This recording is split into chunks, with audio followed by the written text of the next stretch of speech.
months, that is your first assignment before they will carry you join army. You get one guy when I shake for here, you feel like say that guy internally or secretly or spiritually, that guy in army. Because I shake that guy hand. Only me who think about myself, I know so yes, somebody shake me. Before you go join army, you go slap law for 6 months. For complete 6 months, you go slap law. See, I like, don't ask this man. No. Let me ask. I said they ask it like what? So what did the catch up to say? What did I? Should I tell her? Should I tell her? I told the man of the one no more than I thought. Should I tell her? Say no, I did that. Oh, Bishop, people forever. Hey, come on, I say, you know, I'm Bishop. My name is I tell you, I the top. Je tell you, the top. I have a easy, I'm Bishop, I see you. Chiquito, I see you. Maybe I see you.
Ladies and gentlemen, without wasting much of our time, I want to bring here the men about family projects.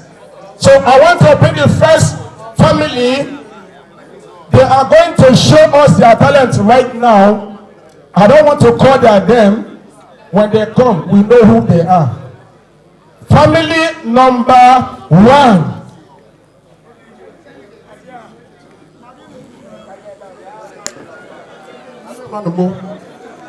Now family are called.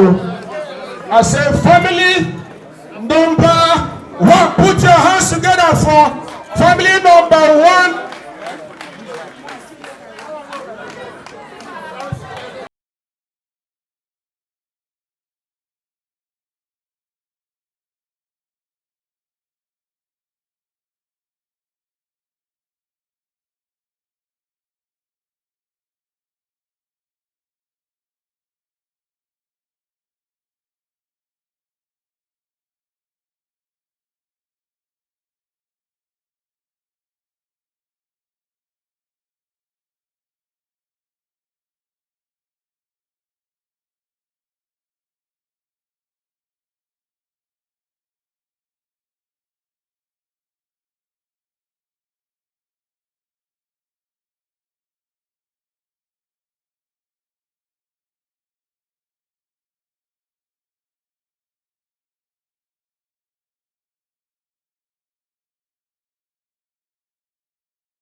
family here, people. Okay.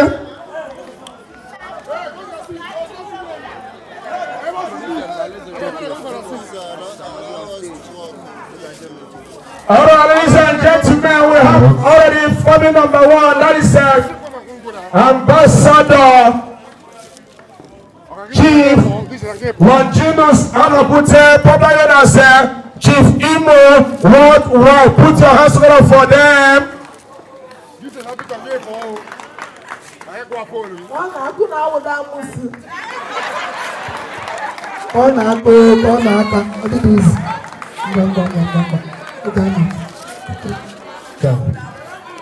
Yeah, pull now.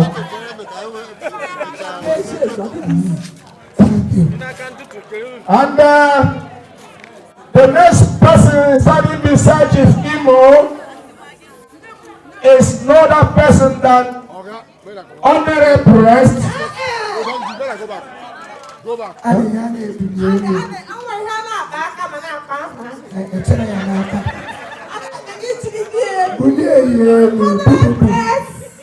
Okay. Sister. Mandy. Hey.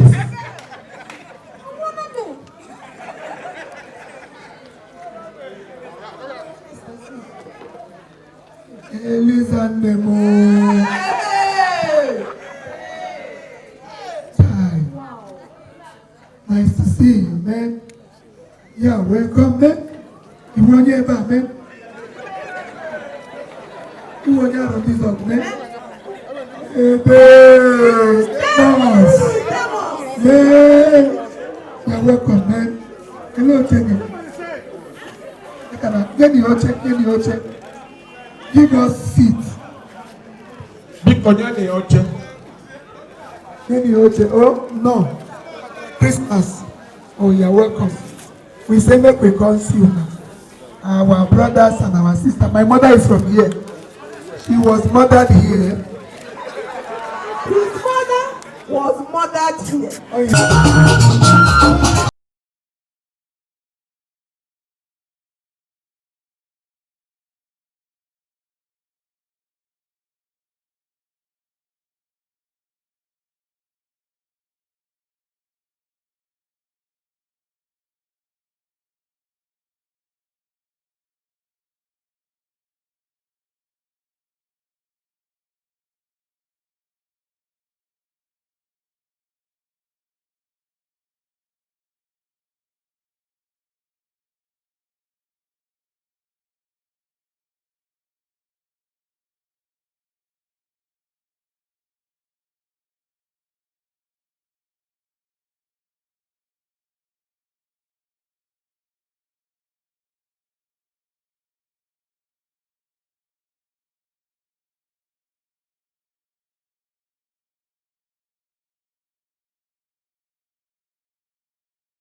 Press pop. People are watching from your back. That is squat down, please. Just squat down, so everyone can see them. God bless you.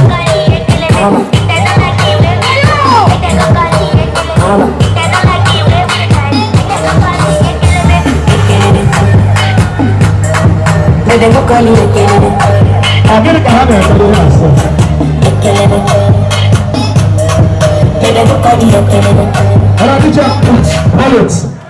Thank you. Please put your hands together for them. All right. I want to ask them questions so that you know what they can do for us. What do you love doing?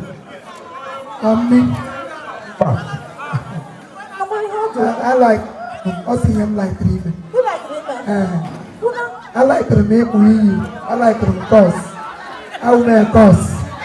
You will course. I am a course. Tell my wife. So, okay. Can you wanna sister Madu? Because only he like dreaming. How will you cook it? Well, It's in our blood. okay. If people on a brown. Ota. Well, put the guy there. I want to move. I'm being put. What about it? I like Many horses, many people know that.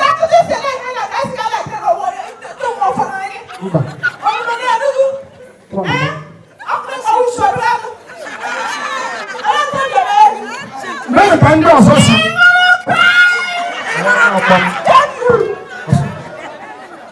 Also.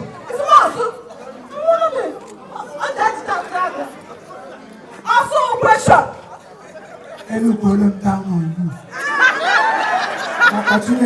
Any problem down on you. I go tell you to be Out of the way. Daniel. Yeah, welcome. Aswani.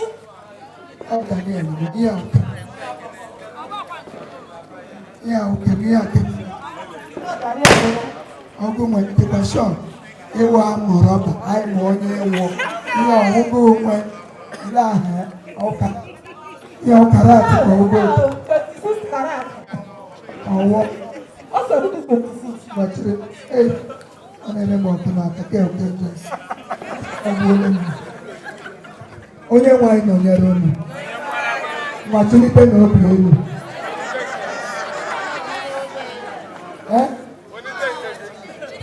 Tinha uma piada de jeito nem fácil.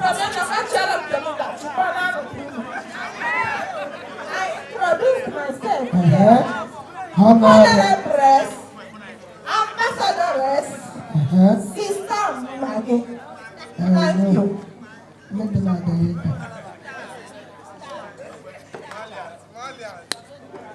Nne m jikwa nwayọọ taa ọkwa fest. Adịkwa ebe ị ga-esi na ha gado.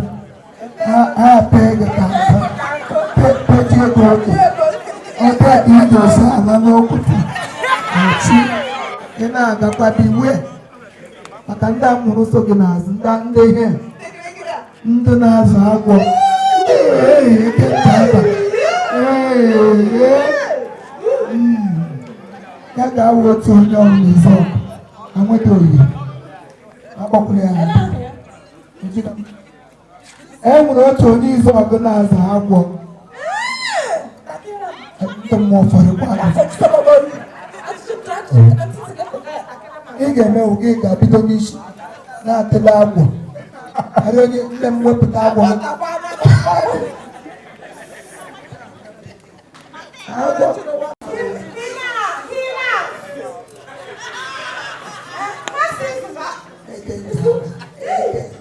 ege n'ọzọ ọnwa tọrọ gị anyị otu mụ na anyị nwaanyị karụ elotela izu ọgụ ọ bịara anyị omechi izu ọgụ kamgbe hụkwa ya anya ndị ọzọ alụde ka o were fufuoro ya si na m enwe ihe ahụ ma ọwụdụkwa onye ka ọ sịrị mana otu o siri aka otu akụkọ siri Mama, is it true?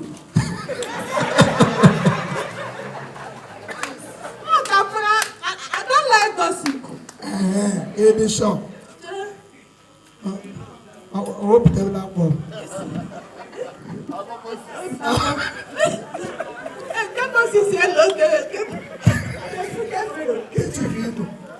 I want to assist. I want to love one. When you're not going to buy. Oh, I'm going to buy. nwanne mpam. Oh yeah, Daddy, you're welcome. Akụkọ ga-akọla. Nwanne m nwoke na-akọrọ m akụkọ gụ. Uke. Okay, well, that time. Oh, no. Uke. I got a kele and I got a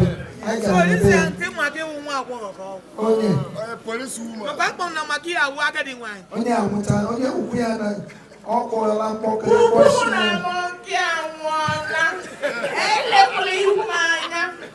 onye awụtụba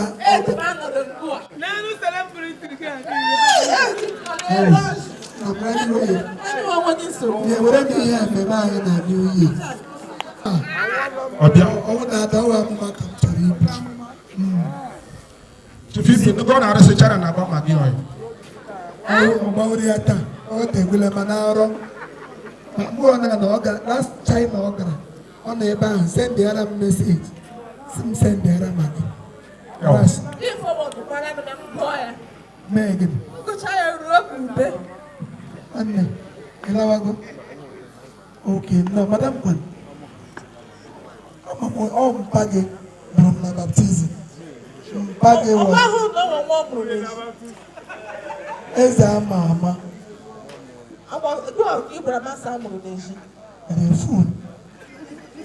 Thank you. Oh, eze. Onye na check. Otebe ke. E kabu ahụ onye itere ede nye m ke. Thank you, sir. So fast.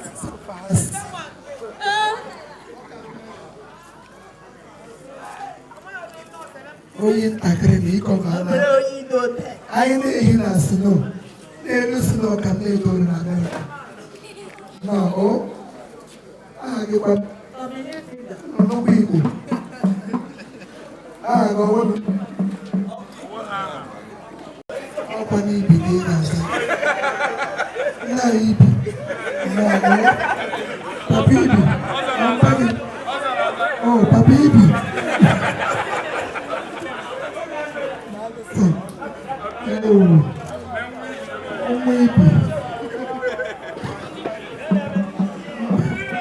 I say I don't know what.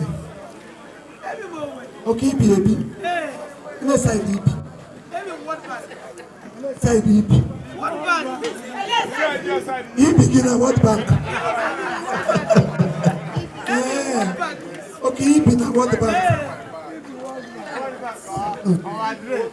Oh, They go outside the water. Ọwọ́ mọ̀ gan ma ọ̀rí ibi street. Ọwọ́ mà á gbọ́.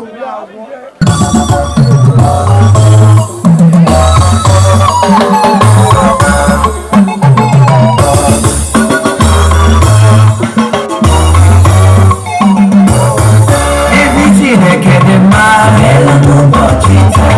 Wesi Chineke dị mma, ụbọchị taa. Ezi Chineke dị mma, Chineke na ụbọchị taa. Ezi Chineke dị mma, ụbọchị taa. Onye ọma na-eme mma, ụbọchị taa. Ezi Chineke dị mma, Chineke na ụbọchị taa.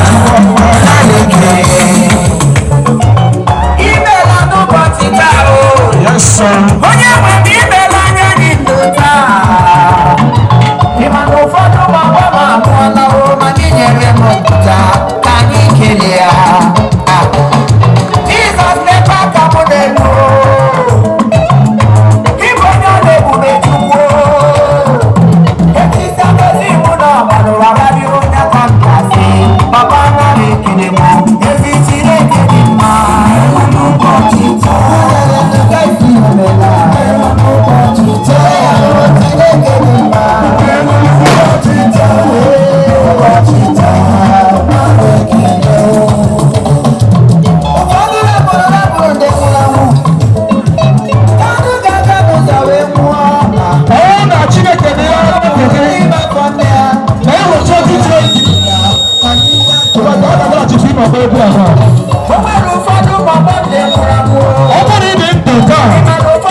Otu akadị.